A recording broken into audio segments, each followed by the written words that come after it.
욥기서 7장 11절부터입니다. 그런즉 내가 내 입을 금하지 아니하고 내 마음의 아픔을 인하여 말하며 내 영혼의 괴로움을 인하여 원망하리이다. 내가 바다니이까 용이니이까 주께서 어찌하여 나를 지키시나이까. 혹시 내가 말하기를 내 자리가 나를 위로하고 내 침상이 내 수심에 풀리라 할 때에 주께서 꿈으로 나를 놀래시고 이상으로 나를 두렵게 하시나이다. 이러므로 내 마음에 숨이 막히기를 원하오니 뼈보다도 죽는 것이 나으니이다. 내가 생명을 싫어하고 항상 살기를 원치 아니하오니 나를 놓으소서. 내 날은 헛것이니이다. 사람이 무엇이간데 주께서 크게 여기사 그에게 마음을 두시고 아침마다 건징하시며 분초마다 시험하시나이까. 주께서 내게서 눈을 돌이키지 아니하시며 나의 침 삼킬 동안도 나를 놓지 아니하시기를 어느 때까지 하시리이까. 사람을 감찰하시는 자여, 내가 범죄하였은들 주께 무슨 해가 되오리이까. 어찌하여 나로 관역을 삼으셔서 스스로 무거운 짐이 되게 하셨나이까. 21절 우리 합독합니다. 주께서 어찌하여 내 허물을 사하여 주지 아니하시며 내 죄악을 제하여 버리지 아니하시나이까. 내가 이제 흙에 누우리니 주께서 나를 부지런히 찾으실지라도 내가 잊지 아니하리이다. 아멘. 아멘. 이 욥이 오늘은 이 고통에 대해서 계속해서 이 고통에 대해서 몸부림을 칩니다. 그러면서 이렇게 그는 고백을 합니다. 오늘 11절에 그런즉 내가 내 입을 금하지 아니하고 내 마음의 아픔을 인하여 말하며 내 영혼의 괴로움을 인하여 원망하리이다 하면서 이 마음의 아픔과 영혼의 괴로움, 이 그냥 쉽게 말하면 너무 고통스러운데 마음의 괴로움, 그 10명의 자녀도 다 죽고 재산도 날아가고, 재산 날아가는 거 두 번째죠, 그죠? 그 다음에 또 아내도 그렇게 뭐라 그럴까, 의지할 수밖에 없었잖아요, 그죠? 뭐 오랜 시간 동안. 그런데 그 아내도 그냥 도망가 버리고 그 마음의 고통이 그렇습니다. 그 다음에 육체의 질병의 고통. 그런데 이 고통 가운데 있는데 하나님이 좀 버려주시면 좋을 텐데 안 버려주셔요. 그래서 계속해서 그 고통 가운데서 목숨이 연장되어져 갑니다. 그 영혼의 괴로움을 말하면서 하나님 앞에 그렇게 말합니다. 12절에 내가 바다니까 용이니까 주께서 어찌하여 나를 지키시나이까. 하나님이 끝까지 붙잡아 주고 있음을 그가 느끼면서 하나님이 좀 놔주면 내가 이 고통에서 벗어날 수 있을 텐데, 쉽게 말하면 그런 얘기 하잖아요. 사람들은 다 그러잖아요. 너무너무 힘들고 어려우면 아이고 죽으면 이 고통에서 멎지겠다 이런 생각을 한단 말이에요. 그 다음에 있을 지옥이라든지 그 다음에 있을 천국이든지 그 다음 것을 얘기하지 생각지 아니하고 지금 것을 생각한단 말이에요. 그러니 그런 것처럼 이 사람들은 막 너무 힘들면 그 다음을 생각을 하지 못해요. 욥도 그렇게 하나님 앞에 고백을 하면서 그래서 그 다음에 이렇게 말합니다. 13절에 혹시 내가 말하기를 내 자리가 나를 위로하고 내 침상이 수심을 풀리라 할 때에 내가 이 고통 가운데 하루 24시간 고통이 없는 시간이 없는데 내가 잠잘 때라도 좀 편하였으면 좋겠다. 잠잘 때라도 내가 조금 쉬었으면 좋겠다. 이 통증을 잊어버리고 고민을 잊어버렸으면 좋겠다. 그러는데 14절에 이렇게 말씀합니다. 주께서 꿈으로 나를 놀래시고 이상으로 나를 두렵게 하시나이다. 이 잠자리에도 하나님이 편안하게 안 해주시는 거예요. 구약 성경에서는 하나님 그러잖아요. 이 모세를 향하여 말씀하실 때 모든 선지자들에게 하나님께서 꿈과 이상으로 말씀해 주시고, 그러나 모세는 얼굴을 대면하여 얘기했다. 그와 같은 선지자가 그 전에도 없었고 그 후에도 없었다. 그러니까 욥에게도 하나님께서 꿈과 이상으로 말씀을 해주시니까 이게 참 뭐라 그럴까, 욥이 이럴 수도 없고 저럴 수도 없고, 그렇다고 해서 그 밤에 쉬는 것도 아니고 하나님이 만나 주시고 얘기하시니까 뭔가 놀랍고, 그 다음에 놀랄 수밖에 없고, 하나님이 어떻게 이렇게 하시는가, 이렇게 말씀을 하실 때 때문에 고통에서 벗어나게 하시면서 말씀을 하실 텐데 그대로 고통 가운데서도 이 고통을 당하고 있는 것이 어떤가라고 얘기합니다. 그래서 15절에는 그가 이렇게 얘기합니다. 한번 같이 읽겠습니다. 15절은 이러므로 내 마음이 숨이 막히기를 원하오니 뼈보다는 죽는 것이 나으니라. 이렇게 해서 그냥 낮에는 고통을 당하고 꿈자리도 하나님께서 그것을 통해서 말씀하시고, 그러니까 막 힘드니까 결국은 뭐라 그래요? 15절에 내 마음에 숨이 막히고, 그러니까 뭐 쉽게 말하면 숨 쉴 틈이 있어야 되잖아요. 공간이 있어야 되잖아요. 예, 이렇게 틈이 있어야 되는데 이 욥에게 틈바구니가 없다. 쉴 수 있는 틈바구니도 없고 여유를 가질 수 있는 틈바구니도 없고 꽉 막혔다. 그래서 뭐냐면 뼈보다가 죽는 것이 나으니다. 이 말은 이러다가는 내가 고통 가운데 아픈 것뿐만 아니라 비쩍 말라가지고 뼈밖에 없어가지고 뼈밖에 남지 않을 텐데, 목숨은 붙어 있고 뼈밖에 남지 않을 텐데, 우리가 그러잖아요. 뭐냐면 우리가 이렇게 뭐 기아 대책 같은데 이런데 영상들 나올 때 보면 정말 애들이 뼈밖에 없잖아요. 그런 것처럼 욥도 내가 뼈밖에 남지 않을 텐데 이러다 보는 이것보다는 내가 죽는 것이 낫다. 그렇게 고백을 합니다. 그러면서 이렇게 말합니다. 내가 생명을 싫어하고 항상 살기를 원치 않으니 나를 놓으소서. 내 날이 헛되니이다. 지금 내가 이렇게 살아가는 것이, 이것이 뭐가 그렇게 유익하다고 좋다고 내 생명을 하나님이 연장시켜 놓으시는가. 내가 죽는 것이 낫으니 하나님 나를 좀 놔달라. 그렇게 고백을 합니다. 그러면서 우리가 여기서 보면 17절에 이렇게 얘기합니다.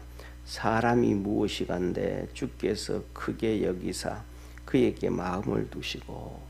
욥뿐만 아니라 하나님은 위대하신 분인데 이 마음을 하나님의 마음을 사람에게 두고 있더라. 그러니까 사람이 뭔데 하나님이 이렇게 하십니까? 그러면서 18절에 아침마다 뭐 하시고 권징하시고, 권징한다 그러면 책망한다 이런 표현인데 실질적으로 그 말씀은 아침마다 하나님이 찾아오신다 이 말이에요. 아침마다 하나님이 찾아오시고 분초마다 시험하신다 그랬거든요. 분초마다 시험하신다 이 말은 분초마다 연단하신다. 내가 이 고통 당하는데도 하나님이 계속 나를 연단하시고 이렇게 하나님의 새 아침마다 찾아오시고 분초마다 연단하시고, 이런 모습들을 하나님의 욥이 말하고 있습니다. 그래서 19절에는 이렇게 말씀하시죠. 주께서 내게서 눈을 돌이키지 아니하시며 나의 침 삼킬 동안도 나를 놓지 아니하시기를 어느 때까지 하시리까. 아침마다 찾아오고 분초마다 시험하니까 이 욥이 말합니다. 하나님 좀 내게서 눈을 한번 살짝 좀 돌려주시면 내가 그래도 그 시간이 좀 쉬는 시간이 되겠고 그럴 텐데, 하나님 내게 눈을 돌리지도 안 하고 내가 춤 한번 꼴깍하고 삼킬 그 시간도 하나님은 내게서 눈을 떼지 아니하시고, 그러니까 내가 진짜 너무너무 미치고 발작 뛸 정도로 내가 힘듭니다. 이렇게 욥이 고백을 하는 것입니다. 그러면서 20절에 얘기해요. 뭐라고 말씀하시냐면 사람을 감찰하시는 자여 내가 범죄하였은즉 주께 무슨 해가 되오리까? 어찌하여 나로 관역을 삼으셔서 스스로 어두운 짐이 되게 하셨나이까? 다시 말하면 욥이 고통을 당하잖아요. 그러니까 하나님이 채찍질을 하시는데 욥이 뭐 세상 말로 하면 뭐 모든 발악을 다 하는 거죠. 쉽게 말하면 하나님, 내가 죄를 짓는들 하나님하고 무슨 상관이 있겠습니까? 내가 죄를 짓는다고 해가지고 하나님이 하시는 섭리에 방해가 되어진다든지, 내가 죄를 짓는다고 지구가 돌아가던 것이 중간에 쓴다든지, 내가 죄를 짓는다고 태양이 안 떠오른다든지, 내가 하는 일과 하나님과 뭔 상관이 있습니까? 내가 죄를 짓는들 하나님에게 무슨 영향을 내가 미치겠습니까? 이런 얘기를 하는 거예요.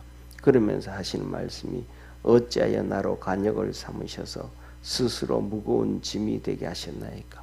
하나님이 욥을 선택을 해가지고 욥 때문에 하나님이 힘들어하고 어려움 당하는데 그게 무슨 의미, 왜 그럽니까? 하고 욥이 하나님을 향하여 오히려 뭐하냐면 반문을 하는 거예요.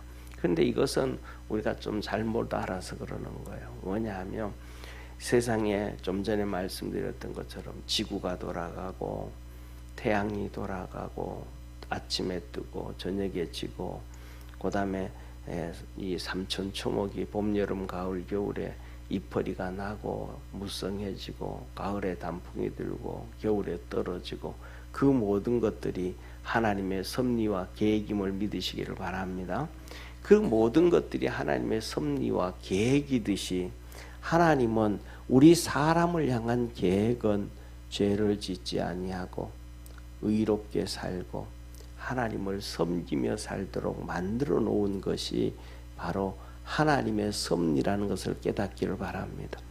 그러니까 우리가 이렇게 하다가 보면 우리가 그런 얘기 하잖아요.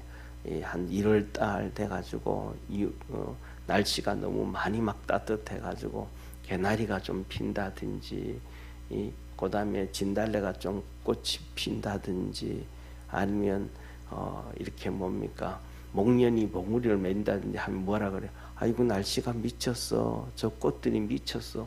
아이 봄도 안 됐는데 왜 저렇게 벌써 꽃을 피고 저렇게 추위 오면 어쩌려고 하면서 그런 얘기 하잖아요. 그죠? 미쳤다고. 그런 얘기 하잖아요. 그런 것처럼 사람도 하나님 관점에서 거룩하게 살지 아니하고 믿음으로 살지 아니하고 하나님을 섬기지 아니하고 죄 가운데 살아가면 하나님이 우리를 향해서 에이 저거 미쳤다 저거. 왜? 사람은 그렇게 살게 만들지 않았다 이 말이에요. 예. 나무들이 봄이 되면 싹을 내고 여름 되면 무성해지고 가을 되면 단풍이 일고 겨울 되면 뭐하고? 떨어져야 되고, 유실수는 봄이 되면 잎허리를 내고 꽃을 피우고 여름 되면 자라고 가을 되면 익고, 그래서 과일을 만들어내야 되고, 이것이 바로 뭐냐면 하나님의 섭리라는 것을 기억하기를 바랍니다. 그런데 가을이 되는데 유실수가 떨어지지 않아.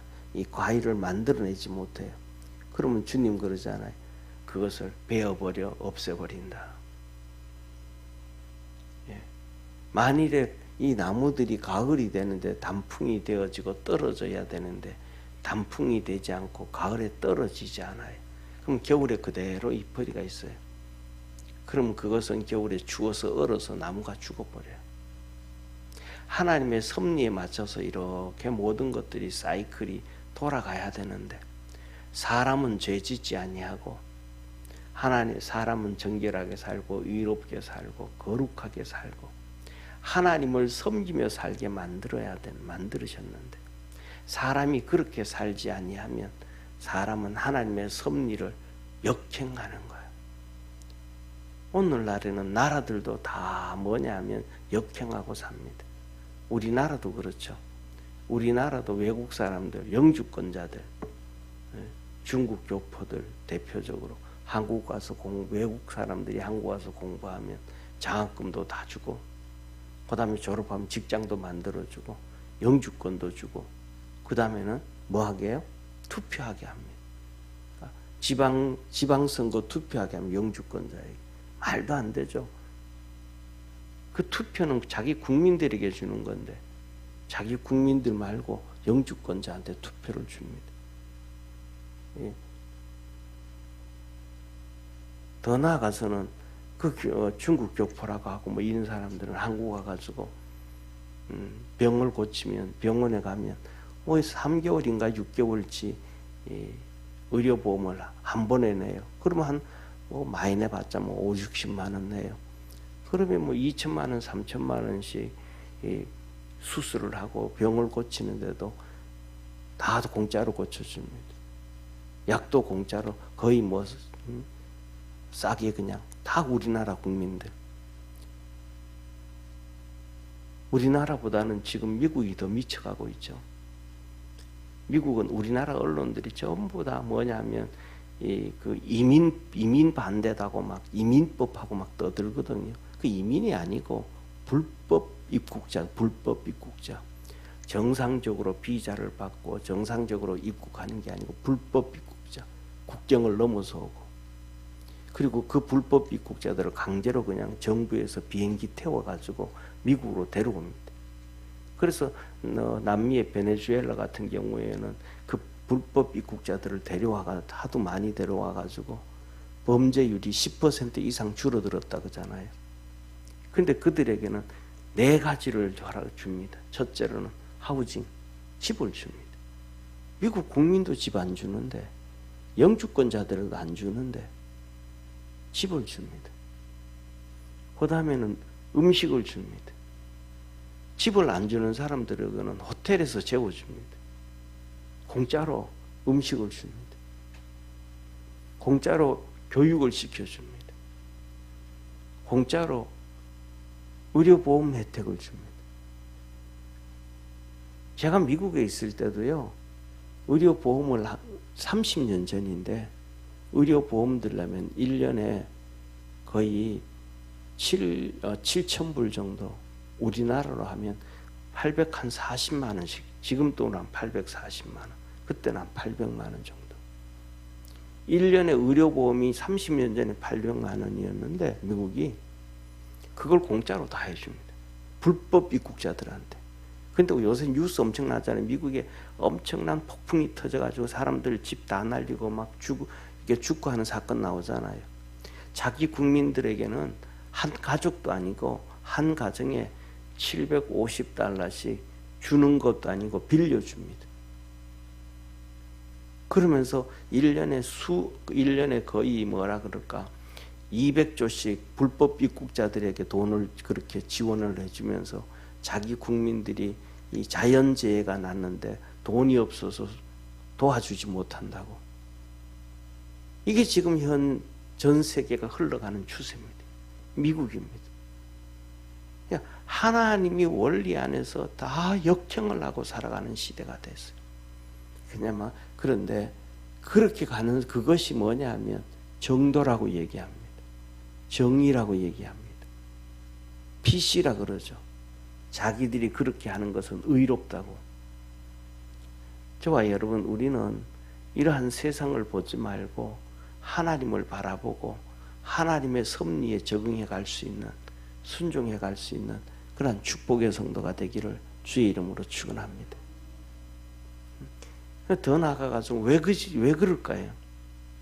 왜 그 사람들을 불러들여서 그 사람들에게 투표권을 주고 그 사람들에게 그렇게 할 거, 우리나라도 영주권자들에게 투표권을 주고 왜 그럴까요? 이유는 한 가지예요. 우리 찍어라. 자기들이 권력을 계속해서 유지해 가려고. 나라야 망하든 안 망하든 백성들은 고통에 빠지든 안 빠지든 상관없고 자기들 권력을 유지하기 위한, 옛날에만 매국노가 있는 게 아니고 그런 것이 오늘날은 신매국노가 아니겠습니까? 근데 그런 것들을 해요. 근데 국민들은 관심도 없어요. 왜? 국민들은 또 똑같아요. 국민들도 똑같아요. 자기들한테 돈 뭐 10만 원 주냐 안 주나, 조금 더 주나 안 주나, 이것만 따져요. 나라가 절망에 빠지고 난 다음에는 후손들은 어디 있겠습니까? 하나님은 계속해서 선과 의가 유지되기를 원하는데 사단 마귀는 끊임없이 악이 퍼져가서 세상이 다 망하고 나라가 다 망하고 가정이 다 망하도록 그걸 조장해 갑니다. 우리가 그리스도 안에서 주님만 붙잡고 믿음으로 달려갈 수 있는 축복의 성도가 되고 하나님의 섭리에 돌아갈 수 있는, 동참할 수 있는 믿음의 성도가 되기를 주의 이름으로 축원합니다. 그래서 주님이 그렇게 오늘 여기서 그렇게 말하는 거예요. 욥이 내가 하나님 뭐 죄를 짓는다고 해서 하나님에게 무슨 해가 되겠습니까? 라고 하는데 그것은 뭐예요? 너무나 하나님의 섭리를 모르는 것 같이 얘기를 했다. 그러니까 사실은 모르는 게 아니고 욥이 그것을 하나님의 섭리를 모르는 게 아니고 그 섭리를 몰랐다 그러면 입으로도 죄짓고 자기 아내와 같이 하나님을 원망하고 불평했겠죠. 근데 모르는 게 아니고 너무 고통스러우니까 그가 하나님 앞에 푸념하는 것처럼 하나님 내가 죄 짓는다고 하나님 뭐 하겠습니까? 다시 말하면 이 말은 자녀들이 부모한테 그냥 못 박는 거하고 같아요. 청소년 기에 들어서면 애들이 그러잖아요. 왜 나한테 뭐 해준 게 있는데 막 이럴 때 막 소리 빽빽 지르고 하잖아요. 지가 열받아가지고 지가 공부를 열심히 막 노력을 해보는데 공부도 잘 안 되니까 엄마는 왜 나를 이렇게 머리 나쁘게 키워놨냐고 낳아놨냐고 막 그러잖아요. 그거 진짜 그런 게 아니고 지가 한번 해보고 싶은데 잘 안 되니까 푸념하는 것 같은 거거든요. 욥도 오늘 그렇게 푸념을 하고 있는 그러면서 이렇게 얘기하잖아요. 자 보세요. 20절에 보면 주께서 어찌하여 내 허물을 사하여 주지 아니하시며 내 죄악을 제하여 버리지 아니하시나이까. 이 말은 계속해서 주님이 용서만 해주시고 그러면 내가 이 고통에서 벗어날 수 있는데 지금 몇 개월째 이 고난을 당하고 있는데 주님이 용서 안 해주시니까 내가 이 고통 가운데 계속 유지하고 있습니다. 이 말이에요. 그러면서 내가 이제 흙에 누우리니 흙에 눕는다. 하나님이 아무리 나를 붙잡고 있고 뭐 이렇게 해도 내가 결국은 이 고통 가운데서 결국은 뭐 하게 된다. 죽게 되어질 수밖에 없다. 그래서 내가 죽게 되어집니다. 그럽니다. 그러면서 하는 얘기가 주께서 나를 부지런히 찾으실지라도 내가 잊지 아니하리이다. 그렇게 죽고 나면 주님이 나를 그냥 밤마다 잠잘 때도 꿈으로 이상으로 만나주시고 아침에도 만나주시고 주님께서 계속해서 나를 시험하시고 연단시키시고 연단도 그런 거잖아요. 연단도 하나님 건강을 좀 주고 환경을 만들어 놓고 연단을 해야지. 그냥 이 고통 가운데서 그냥 내 춤 삼킬 힘 그 시간도 주님이 고르게 돌리지 아니하시고 연단을 하시는데 그렇게 하신다 한들 내가 지금 몸이 이런 거 보니까 결국은 죽을 수밖에 없는데 죽고 난 다음에는 주님 나를 찾아도 나를 찾을 수가 없습니다. 이 땅에서는 이 고백을 하는 거예요. 그러니까 오늘 이 본문을 보면서 욥은 한 가지거든요. 너무 힘들어서 몸부림치고 있다. 이게 우리는 살아가면서 욥처럼 이렇게 몸부림쳐 본 적이 뭐 사람들마다 나도 그렇게 한번 해봤어. 나도 그 고통에 빠져봤어. 나도 그 어려움에 빠져봤어. 그래서 모든 사람들은 다 그래. 자기 어려움이 제일 큰 어려움이라고 그렇게 얘기를 합니다. 그러나 아무리 힘들어도 예수님의 십자가의 어려움, 고통에 우리는 100분의 1, 1000분의 1도 못 가고 욥이 당한 이 고난에 100분의 1도 우리는 안 갔다라는 것을 꼭 스스로 인정하시기를 바랍니다. 그리고 하나님을 붙잡고 믿음으로 달려갈 수 있는 복된 성도 되기를 원합니다. 기도하겠습니다. 전능하신 하나님 아버지, 욥은 끊임없이 절망하며 하나님을 향하여 부르짖고 기도하고 또 고통을 토로합니다.